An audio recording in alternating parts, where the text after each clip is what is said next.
আসসালামু আলাইকুম এভরিওয়ান, সবাই কেমন আছেন? তো ঘটনাটি ঘটেছে একটি আপুর সাথে। তো আমি আপুর মতো করে বলার চেষ্টা করছি। যে ঘটনাটি ঘটেছিল এটা আমার নিজের সাথেই ঘটেছে। আমাদের বাসায় একদিন আমার খালার মেয়েরা আসে, মানে আমার কাজিনরা বেড়াতে আসে।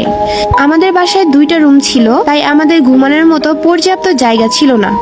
তাই আমি ভাবলাম আমি আর আমার বড় বোন আমাদের দাদুর বাসায় যাব, সেখানে ঘুমাবো।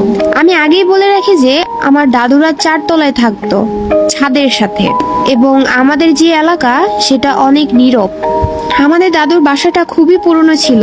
ছোটকালে আমার দাদুর মুখে শুনতাম 4 তলায় একজন ভারতীয় ছিল, তার মেয়ে নাকি আত্মহত্যা করেছিল। আমার একটা ভাতিজি ছিল, ওর বয়স ছিল 12 বছর, আর আমার বয়স তখন ছিল 13 বছর, আর আমার বোনের বয়স ছিল 18। আমি ভাবলাম আমাদের সাথে ও কেউ নেই, একসাথেই ঘুমাবো এবং রাত্রে অনেক মজা করব। আমার দাদুর বাসায় 4টি রুম ছিল। তো আমি দাদুকে বলেছিলাম, দাদু আমি আর আমার বোন ওই রুমে ঘুমাবো। তখন দাদু বলল যে না, তোরা ওই রুমে একা ঘুমাস না, আমার সাথে ঘুমা। কিন্তু আমরা না করে দিলাম। হয়তোবা এটা আমাদের জন্য সব থেকে বড় ভুল ছিল। আমরা ভালোই 3জন গল্প করছিলাম এবং গল্প করতে করতে রাত 2টা বেজে গিয়েছে। গল্প করার মাঝে আমাদের ঘরের ভিতরে অদৃশ্য কিছুর উপস্থিতি আমরা অনুভব করতে পারি। তখন আমরা এই জিনিসটাকে এড়িয়ে গেলাম। কিছুক্ষণ পরে সে অদৃশ্য জিনিসটি আমাদের রুমের ভেতরে দৌড়াদৌড়ি করছিল। আমরা সেটা অনুভব করতে পারতেছিলাম। আমরা 3জনে কিছুটা ভয় পেয়ে গেলাম। তখন আমরা গল্প করা বাদ দিয়ে সকালে চুপ করে শুয়ে রইলাম। কিছুক্ষণ পরেই আওয়াজটি আরো তীব্র হতে লাগলো এবং সাথে সাথে নুপুরের আওয়াজও আসতেছিল। কিন্তু আমরা সবাই অনেক ভয় পেয়ে গিয়েছিলাম। আমরা এতটাই ভয় পেয়ে গিয়েছিলাম যে তখন কাউকে ডাকতেও সাহস পাচ্ছিলাম না। আমরা 3জনই অনুভব করতে পারছিলাম যে আমাদের পাশে কেউ আছে। আমরা সবাই খুব ঘুমানোর চেষ্টা করছিলাম, কিন্তু কোনো মতেই আমরা ঘুমাতে পারছিলাম না। আমরা কেউ চোখের পাতা বন্ধ করতে পারছিলাম না। চোখের পাতা বন্ধ করলেই আওয়াজটি আরো তীব্র হয়ে যায়। কিছুক্ষণ পরে হুট করে আমার বোনের চোখ যায় রান্নাঘরের পাশে। আমার বোন একটি কালো ছায়া দেখতে পায়, যেটা দেখে আমার বোন চিৎকার করে ওঠে এবং আমার বোনের চিৎকার শুনে আমরাও চিৎকার দিয়ে উঠি। কিন্তু আমাদের চিৎকার কেউ শুনতে পারেনি।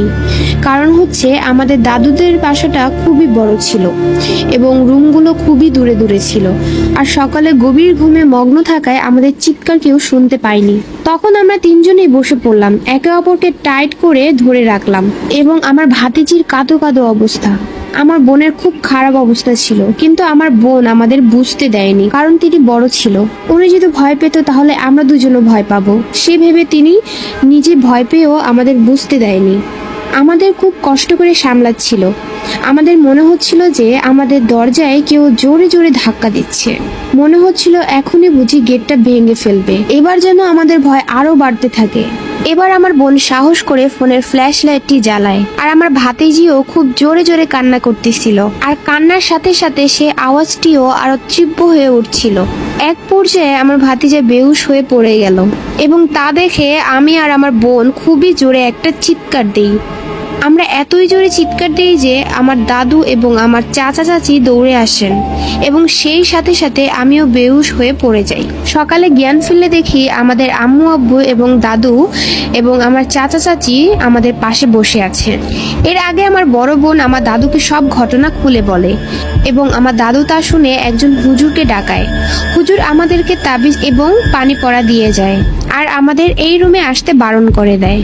হুজুর আরো বলেন আমার দাদু খুবই ধার্মিক একজন মানুষ, তাই আমাদের সাথে বেশি খারাপ কিছু হয়নি, নাহলে আমাদের সাথেও বড় কোনো ধরনের কিছু ঘটে যেতে পারত। তো এই ছিল আজকের ঘটনা। তো আশা করি আজকের ঘটনাটি আপনাদের কাছে ভালো লেগেছে। আর এই রকমই আরো নতুন নতুন ভিডিও পেতে আমার চ্যানেলটি সাবস্ক্রাইব করে পাশে থাকবেন এবং লাইক কমেন্ট করতে কিন্তু ভুলবেন না। ভিডিওটা শেষ পর্যন্ত দেখে আপনাদের কাছে কেমন লেগেছে অবশ্যই জানাবেন।